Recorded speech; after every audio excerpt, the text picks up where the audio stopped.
కేరళలో కాంగ్రెస్ నేతృత్వంలోని యూడీఎఫ్ ఘన విజయం సాధించడంతో కొత్త ప్రభుత్వ ఏర్పాటుకు నేతల మధ్య సంప్రదింపులు మొదలయ్యాయి. తమపై ప్రజలు తిరిగి నమ్మకం ఉంచారంటున్న పలువురు సీనియర్ నేతలు ముఖ్యమంత్రి పదవి కోసం ప్రయత్నాల్ని ముమ్మరం చేశారు.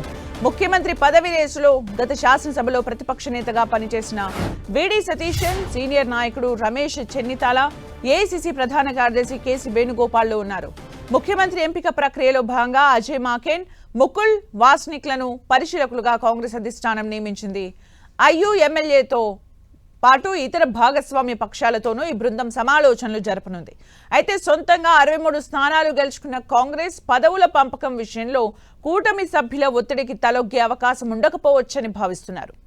కాంగ్రెస్ అధిష్టానానికి అత్యంత సన్నిహితుడిగా పేరున్న కేసీ వేణుగోపాల్, రాహుల్ గాంధీ, మల్లికార్జున ఖర్గేల దగ్గర తనకున్న పలుకుబడిని ఉపయోగించి సీఎం పీఠం దక్కించుకునే ప్రయత్నాల్లో ఉన్నారు.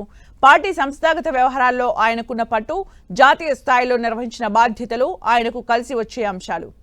ఎన్నికల సమయంలో అభ్యర్థుల ఎంపికలో వేణుగోపాల్ పోషించిన కీలక పాత్ర వల్ల కొత్తగా ఎన్నికైన చాలా మంది ఎమ్మెల్యేల మద్దతు ఆయనకుంటుందని రాజకీయ వర్గాలు భావిస్తున్నాయి.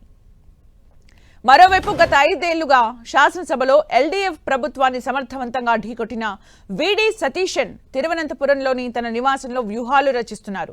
క్షేత్రస్థాయిలో ప్రజల ఆదరణ, పార్టీలోని మెజార్టీ ఎమ్మెల్యేల మద్దతు తనకున్నాయని ఆయన బలంగా నమ్ముతున్నారు. ముఖ్యంగా యూడీఎఫ్ భాగస్వామ్య పక్షమైన ముస్లిం లీగ్ కూడా సతీశన్ వైపే మొగ్గు చూపుతుండటం ఆయనకు పెద్ద ప్లస్ పాయింట్.